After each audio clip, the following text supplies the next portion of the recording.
Well, hey, good morning and welcome to the Blue Gamer Bluecast morning show.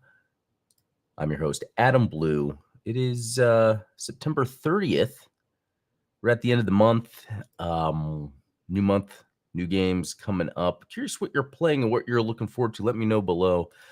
Um, it's funny because I was, Assassin's Creed Shadows had been on my mind, and I'm actually happy that got delayed, for lots of reasons. I think it's a good move for the company. I think Ubisoft is one of the good guys.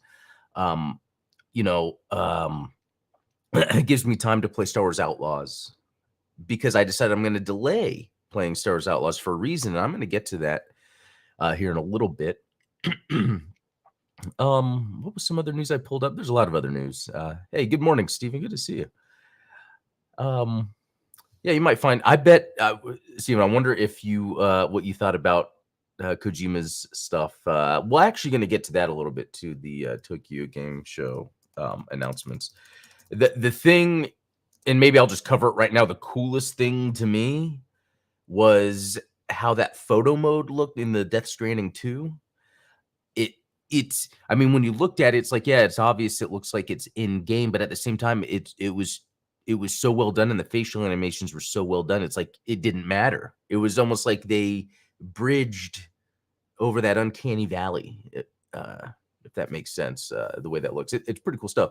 So that is interesting with Kojima because sometimes we've talked about how he doesn't necessarily revolutionize gameplay. It's more of what he's able to imbue in a game to feel like you're in this world or whatever. And I think he's still, although I didn't play Death Stranding. It didn't look like I would enjoy that. Maybe I should go back to that. I have installed it before. Anyway, I played a lot this weekend. Let's pull that up. But it was crazy. I went and saw 2 movies, Megalopolis and My Old Ass, both with Aubrey Plaza in supporting roles. That was interesting because I've only really seen her from that Parks and Recreation show, and so that type of acting I wouldn't think, or that actor I wouldn't think would transfer over, but I guess it did. But anyway, no, Megalopolis, I could see why someone would say that it's a mess and they don't like it, but it is absolutely intriguing on multiple levels, and I feel like I can't have a discussion not even on a 30-minute show because it's about video games anyway. My Old Ass, it's funny, it had kind of the same themes, and it was talking about the same sort of thing. And I guess to generalize, it's about time, what we make of time. Time is personal to everyone. I didn't play Amazon Simulator either, but yeah, Kojima footage looks good. Yeah, and that's funny because that's what people would complain about, but they said they would like it. They liked the game because of that. They liked how it was sort of this package delivery simulator. But it's interesting. I need to just check it out sometime, just like I need to beat Metal Gear Solid 5. Anyway, what have I been playing? A lot, mainly, and it's crazy. Of all the games I can be playing right now, I'm playing a ton of Castlevania DS Collection, specifically Dawn of Sorrow. These games are just so fun. And it's crazy because this is the first time I've played Dawn of Sorrow since its release in 2006, 2007, something like that. And, instead of when you beat the boss and you have to do the magic sigil or magic seal, I forget the terminology, you'd use the touch pen and draw like what the seal was in order to seal and destroy. And I remember even sometimes on the DS, I would mess it up and have to do it again. And it's the same thing here. Instead of drawing, it's like button presses. And it's interesting because when I'm looking at the screen, it's like showing the circle and then press this, then this, then this. I seem to be too slow to like get to that next one. So what I did was I would write down the order, and I guess that's easier for me. So then I look at it, and I'm like, and then I do it. It's weird because it's like it's magic, that you're doing to seal the enemy. And it reminds me of Doctor Strange when he does magic, how he like uses his fingers and hands. And then in this with the controller, I'm having to like manipulate certain areas on the controller to then do it's kind of funny how it works. Like I'm having to initiate the and I could mess up and then I have to fight the boss again for a little bit. It's interesting how engaged that gameplay makes me to the point where, like I said, old school, I'm writing down the spells that I have to perform. It's pretty fun.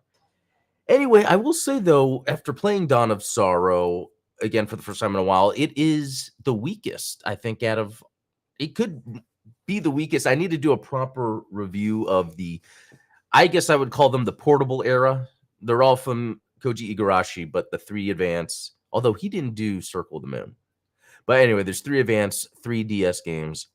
This one seems to be the most straightforward. It's almost like you can only go certain places, and some of the places are very platformer heavy. It's very interesting, playing it again along the other games, how that feels. But anyway, 12 hours. That encompasses like 2 playthroughs of Haunted Castle Remake. Okay, so G.I. Joe Wrath of Cobra. I had no idea this was out. I want to say it was like I was going to buy Contra like Saturday morning, I think, because Contra's on sale, Konami game, the new one. And then it showed that this was available to buy in the G.I. Joe game. So I have a stream about 40 minutes or so of me playing Wrath of Cobra. It's a lot of fun. It plays just like Shredder's Revenge. At the end of the day, I think that's the easiest way to compare because that game is really popular. It plays just like Shredder's Revenge. The more I play it, the more I realize how tight they've developed the moment-to-moment gameplay. There's a lot of levels. The levels are long. You can like there's sometimes where enemies might seem cheap, but you can learn how to cheese them so you don't have to worry about it. It's a very tight game in terms of its gameplay. I think though there's some weird things as a video game enthusiast that would love to be a game developer or consulting games. There's some things about it that don't make sense, like certain times when you block, depending on the enemy, it doesn't have a signal, a notifier that you've blocked. When it does, mostly it's like a blue flash. It doesn't happen sometimes with some enemies. The main menu screen looks odd because like there's a lot of like pixel art everywhere, except for some of the options. It's like Photoshop impact set, to caps lock. I don't know. But then like I remember when I went to the extra, what was it called? Like extra modes, and it said unlock the extra modes in the shop. So I'm like, okay, where's the shop? Well, underneath extra modes is extra. You click on that, and then it says shop. And it's like, wait a minute. How come I had to go like too deep? How come I couldn't just go to extra modes and then a shop be there? Just that's not a big deal, but as like someone that wants to promote this game and get more people to play it, some of that little disconnect, I think, could turn people off or make people think, oh, this is a cheap game or something. Anyway, that's just me critiquing as a 30+ year video game vet. But like, I wish I could somehow provide, maybe I can message them somehow, provide a little bit of feedback. Hey, we can tighten this up. Because it's great. I want more games like this. And I don't know how long games like this will last. Right now, these types of games are made for people like me. I don't know if younger generations care. So I mean, it's like I feel like if you were yelling into a crowd and say, hey, there's a new G.I. Joe game that plays like the old Ninja Turtle arcade game, like people 40 and up will know exactly what you mean and would be excited. And I just feel like maybe those games are going to be gone soon. I'm glad we're getting a lot of them because Toxic Crusader is coming out soon. The Karate Kid one just came out that I want to play because it's got good reviews. Okay, other than that, I was playing Star Wars Outlaws, and that game is good. It is so crazy the hate it gets. So I've gotten 20 hours in. It's crazy that it says I'm 62% in the main game because I would think I'm maybe 10% because I have not been doing main missions, but I think that's what is cool about this game is just every time you're doing something, even if it seems like a side quest or you're just unlocking or exploring, it's all intertwined. And I think that's what this game does well. The thing is, I've barely explored the other planets. Once I unlocked some of the planets, I went back to the first one and I've just been trying to get everything there. And then I thought I got everything. And then I saw that there's another way to see what treasures you haven't got yet. In every area, there's still treasures I haven't got. I'm like, wow, this game has so much going for it. So I'm gonna veer off. I'm gonna come back to what I've been playing if there's more, but I wanted to show what's gonna be happening. So I'm gonna pause playing Star Wars Outlaws. October 3rd is a title update. The key focus is bug fixes and improvements. You'd think that would be okay, then by October 3rd, I'll play again. But no, because on October 24th, there's going to be quality of life improvements. I would want these quality of life improvements right away, you know. And then November 21st. So this is like not even, we're still in September. November 21st, combat and stealth improvements, and then free additional contracts.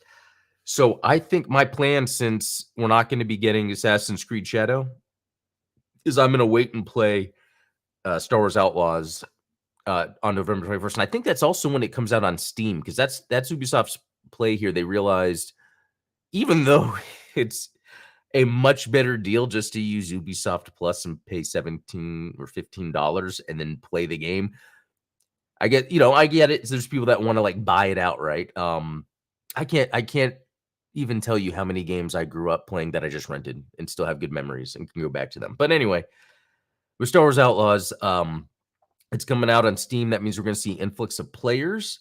And I think this is a great idea that Ubisoft's doing, because Star Wars Outlaws is my game of the year still so far. Even so, how much did I say I played it? 20 hours, which is, I think, a good hefty amount for a game. And I don't feel like I've even gotten that far in it. And I think I'm able to compare. I saw something earlier. I was able to compare with my brother because this is Brutalion. Because he's beaten it. He beat the main story. But there's still stuff to do. So I think, yeah, it's like I'm gonna wait November 21st when it's out on Steam, so more people are playing it, you get more feedback, more discussion. Also, quality of life improvements and combat and stealth improvements. Even though I think I in it. And I don't know what they mean by that. Who knows? Because I'm at a point in the game where either I'm just confident with my abilities or the abilities work, but I'm just a badass. I go sneak into an Imperial base. I get the stuff I need. Yeah, when stuff goes down, it gets pretty crazy, actually. It's really fun. Where sometimes if you get, and it's not like you get caught in an Imperial base, they send you out. It's more like if you get caught, you better be able to take out anyone that can see you in that Imperial base, or they will be chasing you all over the place. So it's like I have to sneak around and figure out, okay, how do I kill the people the stormtroopers that notice me and all that? Great game. I could gush about it forever, but I just want to make it known Ubisoft is really doubling down on this game because it is good. They're doing some improvements on it, which I think this is an awesome roadmap. Right? Because it's like, well, there's not a lot of content here. Well, the game already has a lot of content. This is how they're improving the experience. So I'm cool with that. Did I do anything else? I mean, I think, yeah, when I played Shredder's Revenge, that was on the stream, I think, on Friday. So yeah, this weekend was Castlevania, G.I. Joe, Star Wars Outlaws, Star Wars, G.I. Joe, Castlevania. This could be the 90s. Okay. Anything else? I'm trying to think if there's something else I played maybe that doesn't track on this, but I don't think so. I think that was really bad. I mean, I play my arcade one up every once in a while. I did that a little bit. So it would be that. And then we were at an arcade actually when we went to the movie theater and we were playing this bowling game, but it was like, the skee ball or whatever, but it had like an LCD screen of, the bowling pins. So you're throwing it, but it's cool because there's more on screen going on with the bowling. Like you get like 100 gold pins. You could try to, anyway, kind of a neat little thing there, but okay. Anything else I want to talk about with these games? I don't think so. I don't think so. Okay. We're going to move on to something and let's see what it's going to be. Yeah, I wanted to move on to this. So I follow Retro Game Cores on YouTube. Mainly, he's a dude that pretty much buys all those retro handhelds when they come out. I'm glad he does it because I can't do that. But anyway, he buys them all, reviews them, tests them with games. Anytime he happens to have something that has to do with Nintendo, he gets a copyright strike, and it's actually becoming frustrating to him where he had to make a I mean, he's saying like, "Hi friends, well, it does appear that my worst fears are true and that I am being specifically targeted by Nintendo. My Wii U video was taken down and I received another copyright strike, even though the showcase video is no different than all of the tech demos and reviews I've made on this channel previously. I am still considering a counterclaim under fair use, as the video was for educational use, transformative in nature, and had no effect on the market. It was a demonstration of a console no longer for sale. Even the Wii U eShop is closed, so the company itself has no means of earning revenue from Wii U sales. However, I'm reluctant to open that can of worms with a multi-billion-dollar corporation, as their next step would be file legal action. This is exactly what they're doing on purpose. It's what they did with the Pal World devs. Nintendo thinks they're big enough, or their lawyers think they're big enough, that they can go after these little guys. And it's so annoying to do this because Nintendo should be thankful that their Switch is popular, because when the Wii U came out, that was if they didn't it's possible Nintendo might have not recovered from that. But they have so many fans that celebrate their games online. And the fact that Nintendo is willing to do something like this, bad guy Nintendo. Bad guy Nintendo. And hey, look, I'm excited about a Switch too, and I'd buy it, but I'd be supporting them, but I might buy it anyway. But I don't mind, because I do download their games on my PC to play in 120 FPS. Because Tears from the Kingdom looked like crap on Switch. That new Echoes game, I wanted to play it, and it has the same issues I was having with the remake of Link's Awakening, is the slowdown. There's some weird graphical issues that occur that shouldn't, and it's like, you know what? Well, I'll wait for the Switch 2. In the meantime, I can emulate them. So it's very interesting how Nintendo is a company that's willing to almost hold back the potential of what they could be offering the consumers, but also like to target people that like to talk about and celebrate their games. I think a next good step would be a non-monetized YouTube channel or Rumble called Nintendo Watchdog, where it's videos just about all the slimy things Nintendo's trying to do.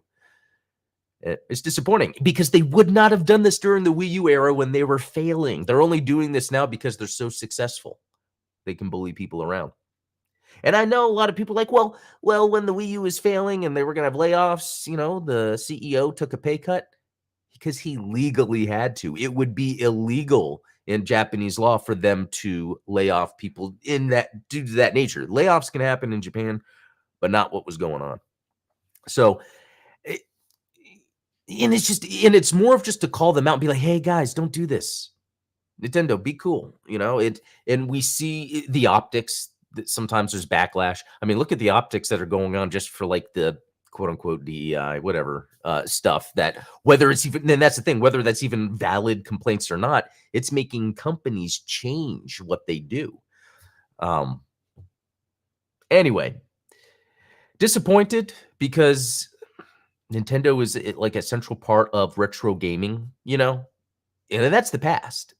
But yeah, anyway, I would give Retro Game Corps a follow. Very good, in-depth stuff. I mean, I guess if you care about retro handhelds, it's one of those things. I follow him, but I don't really watch his videos because most of the time it's not the stuff. It's stuff that I don't really. I guess a lot of times I'll watch if there's like an update. He's doing like an update to like the emulator scene. That's more my thing. Okay. Another thing that's kind of related. It's weird because on one hand of a Japanese company we have where they want to kind of suppress, target, for some reason, target their fan base. But then we have the other side. The people that are actually creating the games, not running I guess you call running the entire company. I guess that's where the delineation is. So it's like an absolute god, an evil disguised as good. So this is developers from Dragon Quest III speaking on how the West has been trying to what's the term I'm looking for? It's actually very obvious. Censor things that might be to this or to that. And think about that. You're a creator creating something, and then there's someone that's coming down to you and saying, "No, you can't do this. You have to change it." He's saying that's like an absolute god, but an evil disguised as good, because it's like, "Oh, we're changing this for the better," but is it really? Um, Here's another one. There's no such thing as content that doesn't make everyone uncomfortable. Amazing line, because that is exactly true. It's not like we're trying. It's not like creators are trying to make people uncomfortable. It's more of, there's interesting things you can tell through art. Some people might be like me. I loved horror movies growing up. Lately, as I'm older, there are some that make me uncomfortable. I won't watch. Like if it's pain just for the shock value of that, I don't like that. But I like crazy horror that has to do like a monster, like tearing up some. I was just watching this movie, Shadow in the Cloud, on Netflix. It's an hour and 23 minutes. Watch it. It has probably some of the best CGI I've seen for like a monster when fighting like humans in daylight. Like the way that they pull that off in water. Shadow in the Cloud, really good. Anyway, so it's interesting to see that Japan is looking at the West being like, what's up with these people and censoring art? Doing business with such a ridiculous country is really frustrating. So Japanese developers, now we're talking about Dragon Quest, right? It even precedes, is that the word? Nintendo. Nintendo copied Dragon Quest for Pokemon. Okay, so we can even, in this thing I'm talking about, where I was just talking about as the Japanese company, Nintendo kind of being the bad guy, then we could talk about earlier influential developer that would be in a way you would say, um, before Nintendo's popularity, is even saying this: doing business with such a ridiculous country is really frustrating. That is crazy. That because of that, Japan also gets negatively influenced, which is very interesting, because there could be younger people that are seeing that, oh, art shouldn't do certain things, so we need to censor it and fight back. And it's like, no, it's just a weird situation right now. So what I would say is what's happening right now is remnants of what kind of started in 2013, which it started first in the American political system, where Russia's, or okay, a state-sponsored hacker group can see, oh, we can actually further make fun of or mess with Americans, because the social thing is such a big deal. Then we can get on social media, create all these bot accounts, blah blah blah, and further drive America down this hole of like this labeling society, and then you get people that pick sides when that happens. And I don't know if you guys are familiar with Alyssa Mercante or Smash JT. I don't want to cover that stuff here, but basically there's a big legal battle, because these two people are video game content creators that are talking crap to each other because they're on certain sides, and now it's like ridiculous, right? And that is, so it stemmed from a good reason. Let's be more inclusive in the gaming industry. And it just sort of evolved to where people could take advantage of that and use that to make more money. But some people wanted to take it and be like, oh, there's good we can do. And then that gets mixed up. And then now we get to this situation where you have Japanese developers very disappointed about the censoring. And I remember in the 90s, the Japanese censoring, or the American censoring that would happen. And then that almost like went away for a little bit, like in the 2000s, and then came back. Kind of like, I getting into Gundam in the 90s. There's some Gundams like Devil Gundam, God Gundam. They had to like change the names. But it's very interesting. This is Midnight Hatter, really good point.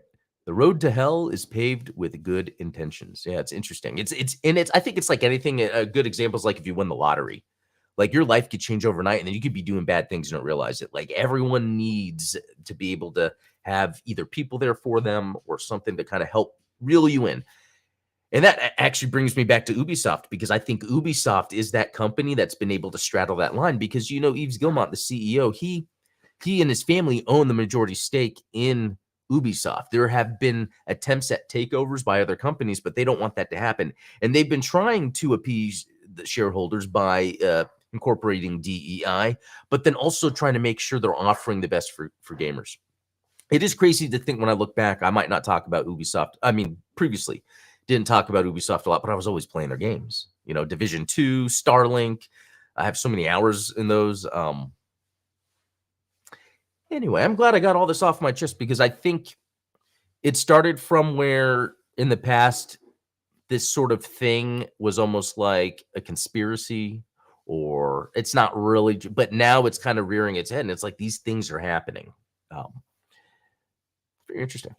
All right, we're gonna move to sudden change. That was a big topic, I feel like. Gaming leaks and rumors. Jason Schreier, who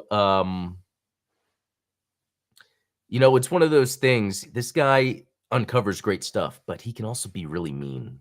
Um, I used to follow him a lot, and I kind of stopped, um, but he does a great job with how he's able to get the information he's able to get, and I think maybe that is the thing. It's like the reason he might come off like that is because he's having to divulge into the kind of social media journalistic things that probably wear on one's mind. Okay, enough of my commentary. Blizzard had an Overwatch, Warcraft, and Diablo series in development with Netflix, but apparently they got canned when Activision sued Netflix. So I must have missed that Activision sued Netflix. Let's see. I was seeing if anyone has any more information on that. That's very interesting that Activision sued Netflix, then they canned their shows. But that's interesting that happened. I mean, it would make sense for those types of shows to come out. You know, Microsoft has a Halo show, whether it's good or bad. But so I could see them coming out with more stuff. It would be hard to do StarCraft. No, it would be easy, but I mean, it would just look like Alien, Space Marine. But that's cool. Diablo seems like it'd be cool because I like that aesthetic, even though I don't play it.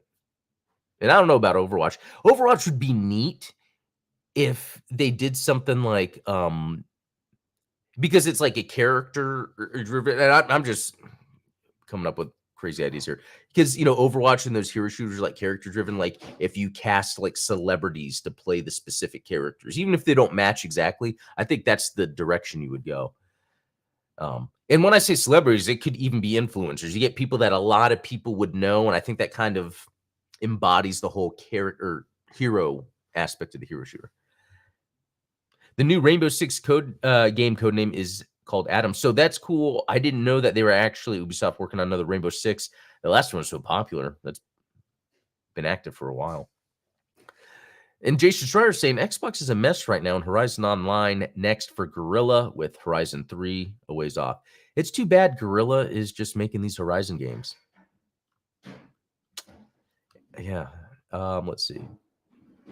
Additional FCC docs give us rough size, shape, and purpose for Nintendo CLO.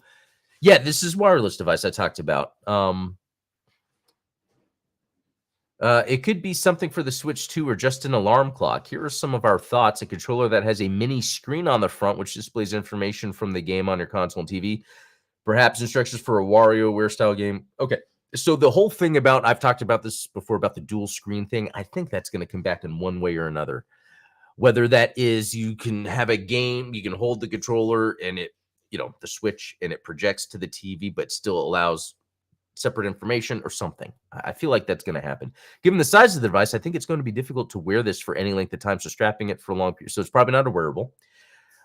Actually, I think they even said due to the classification, it's not a wearable anyway. These could be devices like HTC Vive base stations that you plug in, charge, and then set up for an AR star replace space with the Switch 2. It could be as simple as it's a fancy health alarm clock.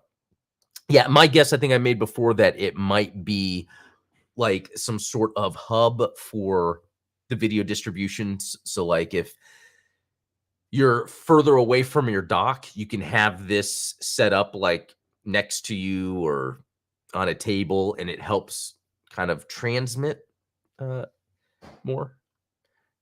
It'd be interesting. I'm excited. Again, I just went on this whole rant talking about Nintendo. I think that's more of me just trying to be informative. And at the end of the day, I still like the video game. There's so many people that work at Nintendo that are so happy that they work there, and they're so happy at the games they make that have nothing to do with that stuff. Yeah. Oh, let's see. Sims 5, don't care.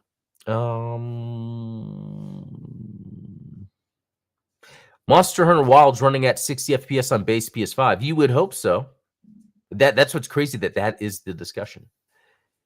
And it just, but it's, I guess it's more of just like, at the end of the day, the consoles market it's different than PC. In what, 2020, yeah, we're getting to the point where, you know, a console can't really keep up with PC. I think that's just kind of typical. Persona 3X Fortnite was real, but is either delayed or canceled. That's interesting. Images of Minecraft Live have leaked. I don't know what that is. I know there was this sort of Minecraft event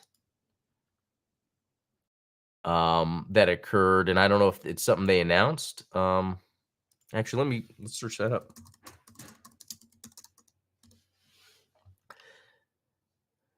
Maybe they just mean Minecraft Live, the event, and then there's some neat stuff that got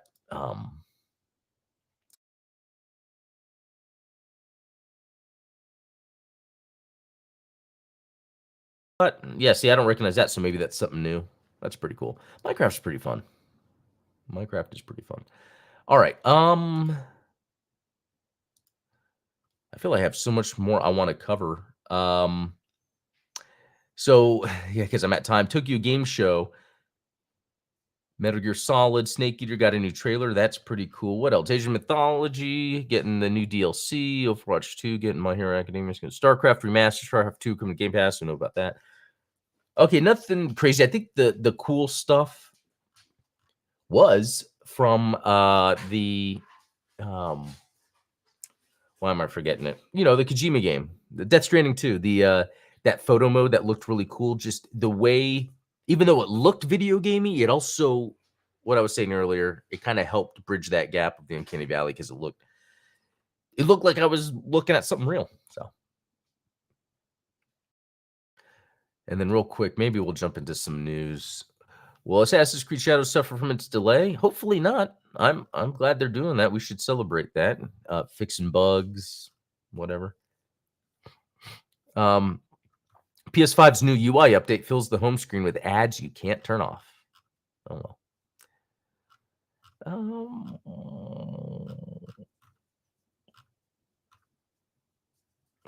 well.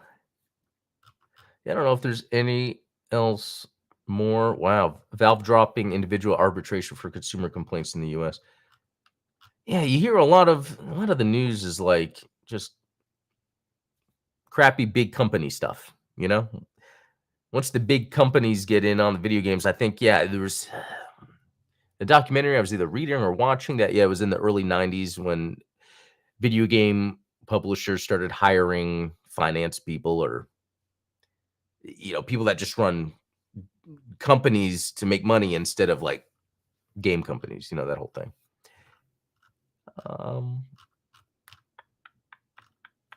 Yeah, I think that's about it. So then what's going to be going on for me today? I wonder, I'll probably play some more Castlevania DS after work or something. That might be my thing. But anyway, good to see you all. Good to see you, Rogue New Type, in here. Yeah, I'm going to head out. Thanks all for watching. Yeah.